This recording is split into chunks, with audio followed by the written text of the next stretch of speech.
नमस्कार दोस्तों, स्वागत है आप सभी का आपके अपने YouTube चैनल श्याम जी के जीएस पॉइंट यूट्यूब चैनल पर। साथियों, आज की इस वीडियो में दिल्ली पुलिस भर्ती परीक्षा 2023 में पूछे जाने वाले जीके जीएस के अति महत्वपूर्ण प्रश्नों का प्रैक्टिस सेट लेकर के आया हूँ। जैसा कि आप लोग जानते हैं कि दिल्ली पुलिस भर्ती परीक्षा 2023 में जीके जीएस के 50 क्वेश्चन पूछे जाने वाले और 85 नंबर के वो प्रश्न आने वाले हैं। तो सभी अभ्यर्थी सोचते हैं कि इन 50 क्वेश्चनों में से कम वो 40 से 45 प्रश्न सही करके आए, जिससे उसका एक अच्छा स्कोर बन जाए।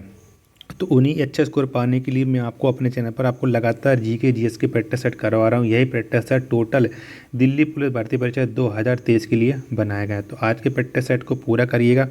प्रैक्टिस सेट को पूरा करने के बाद आपको अपना स्कोर कमेंट बॉक्स में शेयर करना और बताना है कि आपने हमारे इस प्रैक्टिस सेट में कितने प्रश्न जो सही किए और ये वीडियो आपको कैसी लगी। प्रैक्टिस सेट पसंद आए तो वीडियो को आप लाइक कर देना। चैनल को अभी तक आपने सब्सक्राइब नहीं किया हो तो चैनल को आप जरूर सब्सक्राइब कर लीजिएगा और इस प्रैक्टिस सेट को आप अपने और सभी छोटे भाई बहन तक पहुंचा दीजिएगा जो दिल्ली पुलिस भर्ती परीक्षा 2023 की तैयारी कर रहा है और इसमें एक अच्छा स्कोर करना चाहता है, जिससे उसका जो दिल्ली पुलिस की खाकी वर्दी पाने का सपना है वो ज़रूर साकार हो जाए। तो इन्हीं सब बातों को ध्यान में रखते हुए शुरू करते हैं आज का अपना जीके जीएस के अति महत्वपूर्ण प्रश्नों का प्रैक्टिस सेट नंबर 6। तो पहला प्रश्न है आपकी स्क्रीन पर कि औरंगजेब ने अपनी पत्नी के लिए बीवी का मकबरा कब बनवाया था। तो कब बनवाया था औरंगजेब ने बीवी का मकबरा, ये आपको बताना है। तो ये बनवाया था 1678 में। कब? 1678 में बीवी का मकबरा बनवाया गया था। ऑप्शन नंबर डी इसका राइट आंसर हो जाएगा। बादल किस मंडल में अवतरित होता है। तो कौन से मंडल में होता है बादल अवतरित, ये आपको बताना है। तो ये होता है क्षोभ मंडल में। किसमें? क्षोभ मंडल में। ऑप्शन नंबर ए इसका राइट आंसर हो जाएगा। अगला प्रश्न है आपके सामने कि ओजोन परत वायुमंडल के किस मंडल में पाया जाता है। तो कौन से मंडल में पाया जाता है ओजोन परत, ये आपको बताना है। तो ये पाया जाता है समताप मंडल में। किसमें? समताप मंडल में पाया जाता है ओजोन परत। ऑप्शन नंबर बी इसका राइट आंसर हो जाएगा। अगला प्रश्न है आपके सामने कि पृथ्वी के वायुमंडल का सर्वाधिक घनत्व किस मंडल में पाया जाता है। तो कौन से मंडल में पाया जाता है वायुमंडल का सर्वाधिक घनत्व, ये आपको बताना है। तो ये पाया जाता है क्षोभ मंडल में। किसमें? क्षोभ मंडल में। ऑप्शन नंबर ए इसका राइट आंसर हो जाएगा। शिक्षा के माध्यम के रूप में अंग्रेजी की वकालत किसने की। तो किसने की थी शिक्षा के माध्यम के रूप में अंग्रेजी की वकालत? तो यह वकालत की थी लॉर्ड मैकाले ने। किसने? लॉर्ड मैकाले ने। ऑप्शन नंबर डी इसका राइट आंसर हो जाएगा। भारतीय जागृति का जनक किसे कहा जाता है। तो किसको कहा जाता है भारतीय जागृति का जनक, ये आपको बताना है। तो ये कहा जाता है राजा राममोहन राय को। किसे? राजा राममोहन राय को। ऑप्शन नंबर सी इसका राइट आंसर हो जाएगा। अगला प्रश्न है आपके सामने कि भारतीय प्रशासनिक सेवा किसके शासनकाल में प्रारंभ हुई थी। तो किसके शासनकाल में प्रारंभ हुई थी भारतीय प्रशासनिक सेवा। तो ये प्रारंभ हुई थी लॉर्ड कॉर्नवालिस के शासनकाल में। किसके? लॉर्ड कॉर्नवालिस के शासनकाल में। ऑप्शन नंबर ए इसका राइट आंसर हो जाएगा। अगला प्रश्न है आपके सामने कि राष्ट्रीय विकास परिषद की स्थापना कब हुई थी। तो कब हुई थी राष्ट्रीय विकास परिषद की स्थापना, ये आपको बताना है। तो यह स्थापना हुई थी 1952 में। कब? 1952 में हुई थी राष्ट्रीय विकास परिषद की स्थापना। ऑप्शन नंबर ए इसका राइट आंसर हो जाएगा। अगला प्रश्न है आपके सामने कि अंतर्राष्ट्रीय परिषद का अध्यक्ष कौन होता है। तो कौन होता है अंतर्राष्ट्रीय परिषद का अध्यक्ष, ये आपको बताना है। तो ये होता है प्रधानमंत्री। कौन? प्रधानमंत्री होता है अंतर्राष्ट्रीय परिषद का अध्यक्ष। ऑप्शन नंबर बी इसका राइट आंसर हो जाएगा। अगला प्रश्न है आपके सामने कि 14 बैंकों का राष्ट्रीयकरण कब हुआ था। तो कब हुआ था 14 बैंकों का राष्ट्रीयकरण, ये आपको बताना है। तो ये हुआ था 1969 में। कब? 1969 में हुआ था 14 बैंकों का राष्ट्रीयकरण। ऑप्शन नंबर सी इसका राइट आंसर हो जाएगा। नंगा पर्वत शिखर किस राज्य में है। तो कौन से राज्य में नंगा पर्वत शिखर? तो ये है उत्तराखंड में। कहाँ पर है? उत्तराखंड में है नंगा पर्वत शिखर। ऑप्शन नंबर बी इसका राइट आंसर हो जाएगा। अगला प्रश्न है आपके सामने कि विश्व विरासत दिवस कब मनाया जाता है। तो कब मनाया जाता है विश्व विरासत दिवस। तो ये मनाया जाता है प्रति वर्ष 18 अप्रैल को। कब? 18 अप्रैल को। ऑप्शन नंबर डी इसका राइट आंसर हो जाएगा। संयुक्त राष्ट्र संघ के महासचिव का कार्यकाल कितने वर्षों का होता है। तो कितने वर्षों का होता है संयुक्त राष्ट्र संघ के महासचिव का कार्यकाल। तो इसका कार्यकाल होता है 5 वर्षों का। कितना? 5 वर्षों का। ऑप्शन नंबर सी इसका राइट आंसर हो जाएगा।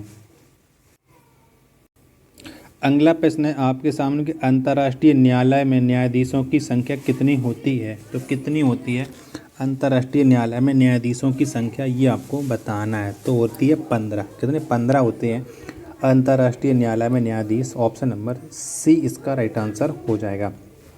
कॉलेज ऑफ डिफेंस मैनेजमेंट कहाँ पर स्थित है। तो कहाँ पर स्थित है college of defence management.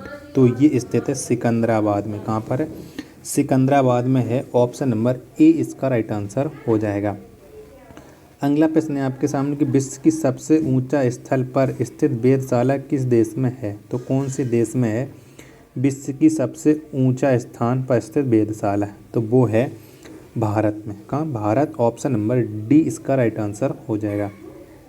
Indira Gandhi centre for atomic research किस राज्य में स्थित है। तो कौन से राज्य में है ये आपको बताना है। तो ये है तमिलनाडु राज्य में। किस में? तमिलनाडु राज्य में है Indira Gandhi centre for atomic research centre. Option number C इसका राइट आंसर हो जाएगा।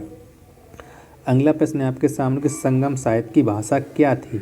तो क्या थी? कौन सी थी संगम साहित्य की भाषा। तो ये थी तमिल। कौन? तमिल थी। ऑप्शन नंबर डी इसका राइट आंसर हो जाएगा। किस महाद्वीप को श्वेत महाद्वीप कहा जाता है। तो किसको कहा जाता है श्वेत महाद्वीप, ये आपको बताना है। तो ये कहा जाता है अंटार्कटिका। किसे? अंटार्कटिका को कहा जाता है श्वेत महाद्वीप। ऑप्शन नंबर ए इसका राइट आंसर हो जाएगा। अगला प्रश्न है आपके सामने कि भारत में पहला रेडियो स्टेशन कहाँ बना। तो कहाँ पर बना भारत का पहला रेडियो स्टेशन। तो ये बना मुंबई में। कहाँ पर? मुंबई में बना। ऑप्शन नंबर बी इसका राइट आंसर हो जाएगा। अगला प्रश्न है आपके सामने कि भारत का सबसे बड़ा बॉटनिकल गार्डन कहाँ स्थित है। तो कहाँ पर स्थित है भारत का सबसे बड़ा बॉटनिकल गार्डन। तो ये स्थित है कोलकाता में। कहाँ पर? कोलकाता में। ऑप्शन नंबर सी इसका राइट आंसर हो जाएगा। ब्रिटेन की लोहा महिला किसे कहा जाता है। तो किसको कहा जाता है ब्रिटेन की लोहा महिला। तो ये कहा जाता है मार्गरेट थैचर को। किसे? मार्गरेट थैचर को। ऑप्शन नंबर ए इसका राइट आंसर हो जाएगा। राजीव गांधी राष्ट्रीय युवा विकास संस्थान का मुख्यालय कहाँ है। तो कहाँ पर है ये आपको बताना है। तो इसका मुख्यालय है नई दिल्ली में। ऑप्शन नंबर ए इसका राइट आंसर हो जाएगा। विधि दिवस कब मनाया जाता है। तो कब मनाया जाता है विधि दिवस। तो ये मनाया जाता है 26 नवंबर को विधि दिवस। ऑप्शन नंबर सी इसका राइट आंसर हो जाएगा।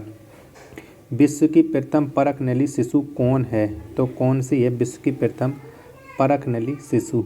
तो ये है लूसी ब्राउन। कौन सी? लूसी ब्राउन है विश्व की प्रथम परखनली शिशु। ऑप्शन नंबर डी इसका राइट आंसर हो जाएगा।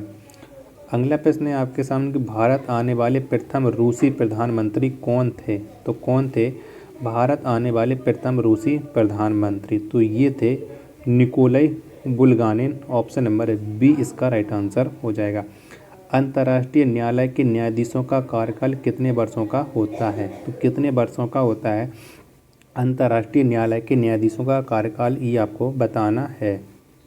तो इनका कार्यकाल होता है 9 वर्षों का। ऑप्शन नंबर डी इसका राइट आंसर हो जाएगा। आधुनिक अंतर्राष्ट्रीय विधि का जनक किसे कहा जाता है। तो किसको कहा जाता है आधुनिक अंतर्राष्ट्रीय विधि का जनक, ये आपको बताना है। तो ये कहा जाता है ग्रोसियस को। ऑप्शन नंबर ए इसका राइट आंसर हो जाएगा।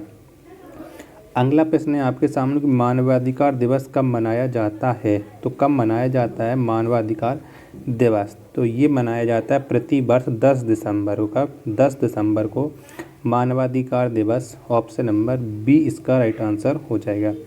जीवाश्म नेशनल पार्क किस राज्य में अवस्थित है। तो कौन से राज्य में है जीवाश्म नेशनल पार्क।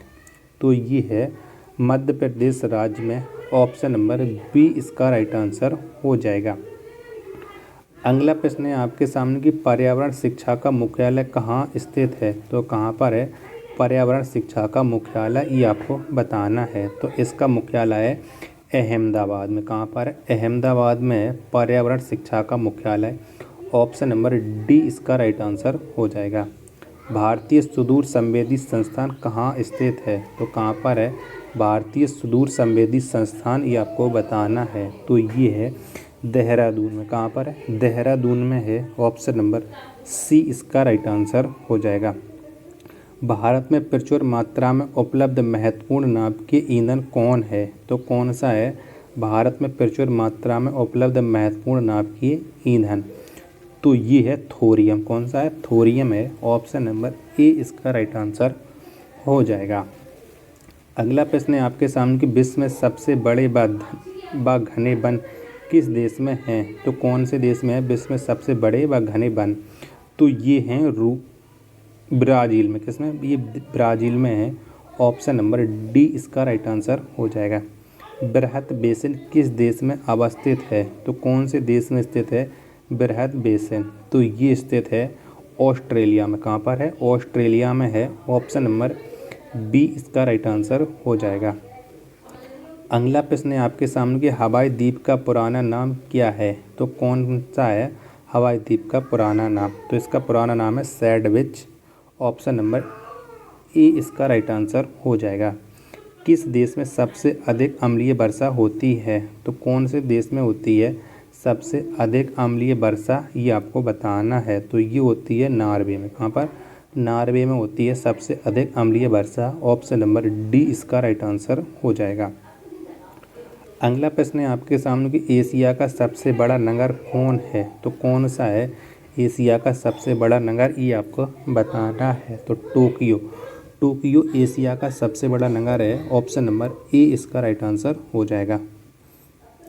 लाल मिर्च किस राज्य में सबसे अधिक पैदा होती है। तो कौन से राज्य में सबसे अधिक लाल मिर्च का उत्पादन किया जाता है। तो ये किया जाता है आंध्र प्रदेश में। किस में आंध्र प्रदेश में। ऑप्शन नंबर डी इसका राइट आंसर हो जाएगा। लास्ट प्रश्न है आज के इस प्रैक्टिस सेट का कि जहाज़ों में समय मापने के लिए किसका प्रयोग किया जाता है। तो किसका प्रयोग होता है जहाज़ों में समय मापने के लिए। तो ये होता है क्रोनोमीटर का प्रयोग। ऑप्शन नंबर बी इसका राइट आंसर हो जाएगा। तो आपको ये प्रैक्टिस सेट कैसा लगा कमेंट बॉक्स में अपना स्कोर बताएं। और प्रैक्टिस सेट पसंद आया हो तो वीडियो को आप लाइक कर देना। चैनल को आपने अभी तक सब्सक्राइब नहीं किया हो तो चैनल को आप जरूर सब्सक्राइब कर लीजिएगा। मिलते हैं अपने नेक्स्ट वीडियो तथा नेक्स्ट प्रैक्टिस सेट में। तब तक के लिए धन्यवाद। जय हिंद मेरे प्यारे साथियों।